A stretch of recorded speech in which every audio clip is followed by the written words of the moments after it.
ఈ జల్దరు వృక్షపు నీడలలో నేనానందభరితుడనైతిని. నీ జల్దరు వృక్షపు నీడలలో నేనానందభరితుడనైతిని. బలురాకసి వృక్షపు గాయములు, బలురాకసి వృక్షపు గాయములు ప్రేమాహస్తములతో తాకు ప్రభు, ప్రేమాహస్తములతో తాకు ప్రభు. ఎడారిలో ప్రవాహం తన చేతి నీడలో నన్ను దాచి ఉన్నాడు. నన్ను మెరుగుపెట్టిన అంబుగా చేసి తన అంబుల పొదిలో మూసిపెట్టి ఉన్నాడు. యెషయా 49:2. నీడలో మనమందరం ఎప్పుడో ఒకప్పుడు ఆ స్థలానికి వెళ్ళి తీరాలి. కాంతి ఎక్కువైనది కనుక మన కన్నులు గాయపడ్డాయి కనుక రంగులను గుర్తించలేని స్థితికి వచ్చాం. మసక రంగులను కూడా బాగున్నవని చెప్పలేకున్నాం. వ్యాధి, దుఃఖము, బాధ అను చీకటి వలన సూర్యుని చూడలేకున్నాం.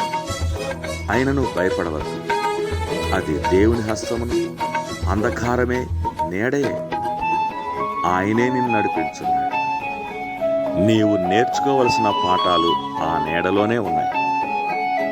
చీకటి గదిలో ఆయన ముఖము చిత్రింపబడదు. అయినా నిన్ను దూరపరిచినాడని భావించొద్దు. ఆయన అంబుల పొదిలో నీవున్నావు. నీవు పనికిరావని నిన్ను పారవేయలేదు.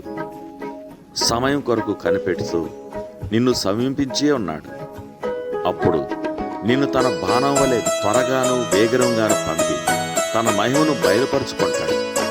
నీడలోనున్న వారలారా, ఒంటరిగానున్నామని భావించు వారలారా, మీరు ఆయన అంబుల పొదిలో ఆయన చేతికి సమీపంలోనే ఉన్నారు గనుక మిమ్మును బహుభద్రంగా చూసుకొనుచున్నాడని మరోకండి. నీడలోనున్న స్థితి చాలా గొప్ప స్థితి కావచ్చు.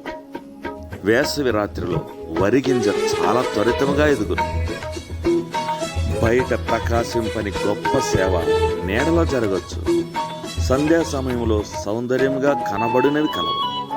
సూర్యకాంతిలో ప్రకాశింపనివి కొన్ని చీకటిలో ప్రకాశించవు.